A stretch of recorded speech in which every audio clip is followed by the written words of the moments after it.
Borib keling. Koridorni boshidan bu boshiga. 30 metr yura olyapman deyapsiz-a? 30 metrdan keyin boshlanyaptimi? Qaytaringchi endi. Mayli, ko'p ham qiynamaylik. Keyin xonaga kirib yotasiz. U akam bo'ldimi, chiqib kelyaptimi? Bo'ldi, chiqarsin, uniga kirgizamiz. Yuringchi, u yoqqa boringchi.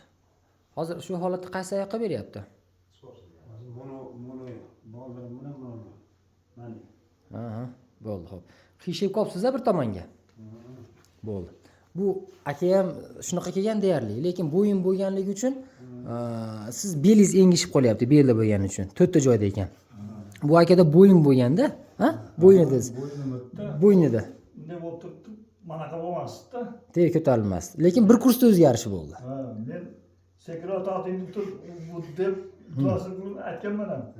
Ko'rasizmi? Bunday qilib naqllaydi, keyin kechirib yaxshi qiladi bunday. Uzoq tikka tura olmayapsiz, bel usha olmayapti o'zini.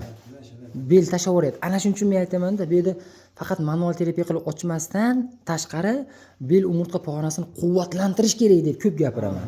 Bu yerda odamni ushlab turadigan narsa bel umurtqa bo'ladi-da. Odamni oyoq ko'tarmaydi, bel ko'taradi.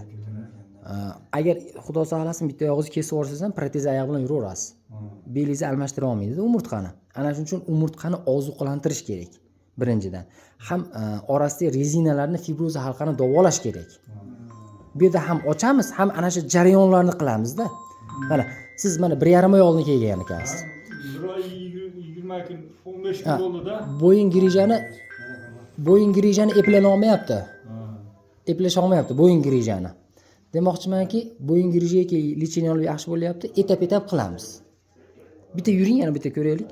Men yaxshi bo'lib qoldim desam, kecha haligi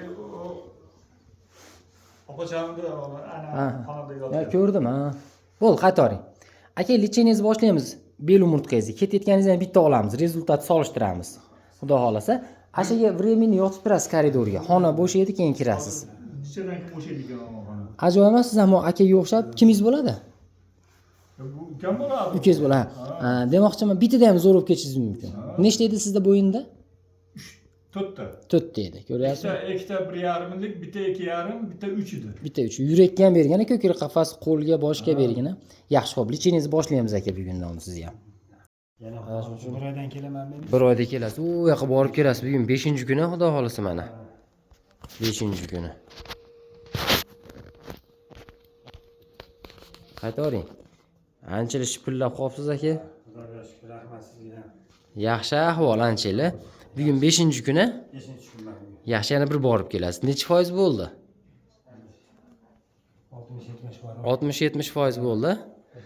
Yaxshi. Tortardida ko'p yursiz, bel qiyshayib ketyapti. Ha. Gavdani ko'tarib turolmasdim. Aha. Hozir mana xudoga shukr. Gavdam ko'tarilib turibdi. Yaxshi, endi aka rejim. Qattiq joyda yotasiz, og'ir ko'tarmaysiz, uzoq o'tirmaysiz. Sababi umurtqalar ochib cho'zdiydi, tortildi. Yurganingizda, o'tirganingizda qaytadan qisiladi bu yana. Ana shuning uchun rejimni saqlaysiz. 1 oydan keyin bitta ko'rishamiz yana aka. Rejim asosiy narsa bu yoqqa. Xo'p, sog' bo'ling.